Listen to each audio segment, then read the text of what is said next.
Aimee Lou Wood intensifies her criticism of SNL, regardless of the pandemonium that results. Aimee Lou Wood of White Lotus is intensifying her criticism of a Saturday Night Live comedy that made fun of her. In an interview with the BBC, Wood, 31, mentioned being bullied as a child and stated she didn't regret criticizing SNL for how it portrayed her. "What I did when I was younger and got bullied was breaking a pattern, which is what I would normally do," she told the site, adding that she didn't regret saying anything. With a huge artificial tooth and an overdone accent, Sarah Sherman, who played Wood's White Lotus character on the late-night sketch show, made a joke about fluoride earlier this year that the actress later described as mean and unfunny on Instagram. There must be a cleverer, more subtle, less cheap way to make fun of her, she remarked, but she didn't mind. "I have the option to walk in and be ashamed about it and simply say, I didn't enjoy it," Wood told the BBC after viewing the episode. "It was cruel. I'm delighted for me and my personal path that I said something, regardless of the pandemonium that resulted," she continued. "I've cried uncontrollably at meetings with directors I've admired, and I believe that kind of instinct is always to correct, to say, I'm so sorry that I just did something messy, when in reality you didn't do anything wrong." Sherman gave her roses, the actress disclosed after Wood initially criticized the impression. "Thank you for the wonderful flowers," would caption a picture of the bouquet on Instagram stories. A reimagining of Season 3 of The White Lotus, featuring President Donald Trump and supporters, was featured in the SNL segment. Robert F. Kennedy Jr., played by John Hamm, stated that he wished to eliminate fluoride from drinking water. He questioned, what would that do to people's teeth? The drawing then shifted to Sherman, who was acting out a dramatic portrayal of Wood's White. The debate sparked by Aimee Lou Wood's critique of Saturday Night Live is not a simple matter of an actress not taking a joke. Rather, it invites us to reconsider a set of interlocking questions that have defined the relationship between comedy, power, and personal dignity for decades. What is the responsibility of comedians when their humor risks leaning on stereotypes, mockery of physical traits, or exaggerated caricatures? How should celebrities respond when they feel misrepresented by satire? And what does the public's reaction reveal about our cultural appetite for humor in a world that is increasingly attuned to issues of kindness, empathy, and mental health? One of the most striking aspects of this story is how it chose to contextualize her reaction. Instead of treating the parody as a mere nuisance, she linked her discomfort to her past experiences of being bullied as a child. This was not a deflection. It was an act of vulnerability that grounded her response in something universal. Almost everyone has experienced moments of humiliation or ridicule, whether in schoolyards, workplaces, or online spaces. By framing her objection this way, she transcended the trap of appearing like a fragile celebrity, and instead became a voice for anyone who's ever felt the sting of laughter directed at them rather than with them. It is important to note that comedy has always relied on caricature and exaggeration. From the earliest political cartoons to vaudeville routines, performers have stretched traits to absurd proportions. SNL has made a career out of lampooning the famous, the powerful, and the absurdly flawed. Yet, what Wood's reaction shows us is that not all targets are equal, and not all exaggerations are harmless. The choice to focus on her teeth, her accent, and her dramatic style of acting, while arguably in character for parody, risked reducing her artistry to superficial quirks. For a performer who has built her reputation on depth, vulnerability, and layered performances, this simplification cut deeper than a lighthearted impression might have intended.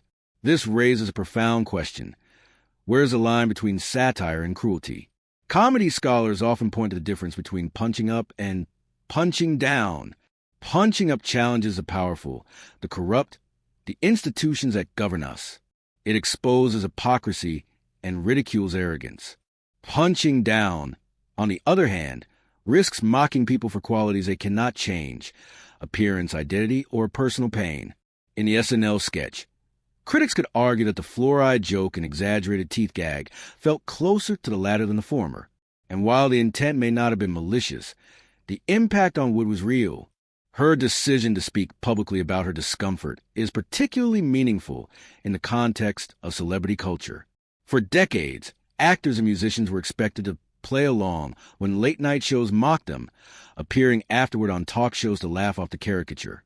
Silence or forced laughter were seen as the price of fame. Wood disrupted that pattern by acknowledging that she didn't enjoy it, by refusing to feel ashamed for speaking up. She redefined what it means for a public figure to hold their ground. Her insistence that there are cleverer, more subtle, less cheap ways to create humor challenges comedy writers to do better, not by censoring themselves, but by elevating their craft. It is also worth reflecting on Sarah Sherman's role in this narrative. As the comedian who embodied Wood in the sketch, she found herself at the center of the criticism. Her decision to send flowers afterward complicates the story in an intriguing way. Was it an apology, a gesture of kindness, or a savvy PR move? Regardless of motive, the gesture softened the edges of the controversy. It demonstrated that even in comedy, empathy is possible. And perhaps that is one of the most important takeaways. That humor and compassion are not mutually exclusive. A parody can sting, but it can also be followed by recognition and reconciliation. For audiences, the controversy invites introspection as well. Why do we laugh at certain kinds of jokes? Do we find caricatures of accents, appearances, or mannerisms funny because they are genuinely clever, or because they allow us to feel superior to the person being mocked? The answer is not simple, but the question itself matters. As culture evolves, so too does the type of humor that resonates. What passed without question 20 years ago now invites critique. And that is not necessarily a sign of oversensitivity. It may be a sign of growth.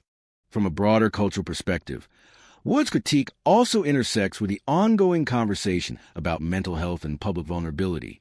In an industry that often prizes perfection and toughness, her willingness to admit that she cried in meetings, that she sometimes felt messy or overwhelmed, is both radical and refreshing. Rather than weakening her public image, it humanizes her. And in a world where audiences crave authenticity, this honesty is likely to resonate more deeply than a polished, carefully scripted silence ever could. The SNL controversy also serves as a reminder of the enduring power of satire. Despite the rise of TikTok skits, YouTube parodies, and online memes, SNL remains a cultural touchstone. Its sketches spark national conversations precisely because they exist at the intersection of comedy and commentary. Yet, if the show wishes to remain culturally relevant, it must be willing to listen to critiques like Wood's. A refusal to adapt risks making satire feel outdated, even cruel. Embracing the challenge of sharper, wittier, more socially conscious humor could, in fact, revitalize the program for a new generation. Ultimately, the lesson of this episode is not that comedy should be sanitized or stripped of its edge. Satire will always provoke, and sometimes it should. But humor is most effective when it holds a mirror to society, rather than distorting an individual beyond recognition. When it dismantles systems of power, rather than leaning on personal insecurities. When it sparks thought as well as laughter. For Aimee Lou Wood, the incident may have begun as a personal sting, but it has become an opportunity for empowerment. She modeled a way of responding to mockery that is neither defensive nor self-pitying, but honest, direct, and rooted in self-respect. For comedians, the controversy is a challenge to aim higher, to craft humor that is both biting and intelligent without tipping into cruelty. And for audiences, it is a chance to reflect on the kind of laughter we choose to endorse, and the kind of culture that laughter helps to build. In the end, perhaps the most profound lesson is this. Comedy and cruelty may look similar on the surface, but their effects could not be more different. Comedy uplifts by exposing the absurdity of power, systems, or pretension. Cruelty diminishes by reducing people to their vulnerabilities. Navigating that line is difficult, but it is also the very essence of what makes satire an art form. Aimee Lou Wood's refusal to remain silent reminds us that speaking out against cruelty, no matter how it is disguised, can shift the conversation in meaningful ways. And in that shift, both humor and humanity stand to become richer, sharper, and more deeply connected.